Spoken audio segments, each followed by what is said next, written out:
The textbook Gender Outlaw on Men, Women, and the Rest of Us by Kate Bornstein describes the way in which people view gender and how there is also discrimination in many instances, yet she manages to interpret the voices of others who identify like she does. The book also talks about how the internet helps open up so many opportunities for them to communicate with others about how they feel. A quote from her textbook that gives a description of who she is mentioned. Quote, a foundational voice. Kate Bornstein is a historic figure in the queer and trans community. End of quotation. Bornstein. The fact that she is willing to speak up for what she believes makes her a great example. Another quote from the book that describes some of the hardships that are faced is audiences are becoming more familiar with the reality of trans men and trans women, but audiences have rarely seen the real faces of non-binary, genderqueer, agender, and gender-conforming. Our voices have gone unheard. Our words have gone unread. End of quotation. Bornstein, page 2072. This quote is very informational and very true. Reading this book makes one feel very lucky to have read this book and found out a little bit more about what these voices are hiding because of fear of being discriminated against, so that there is more knowledge and a way to be able to understand them and not discriminate against them.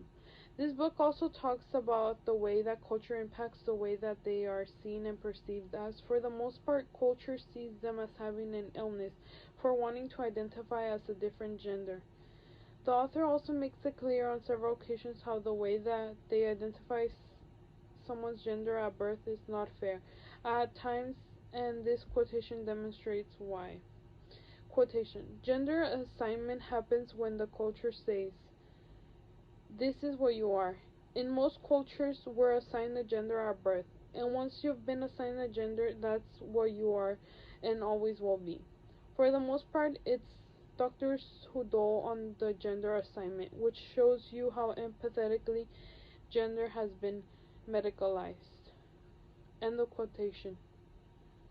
Bornstein, page 26. This type of culture is a problem for many, as is seen through this quote. This is because many people want to change their way of identifying later on in their lives, but with this culture engraved so much into everyone's thinking, they are not able to do so very easily. The author also talks about how she did not understand why people focus so much on asking questions of if she is a woman or a man.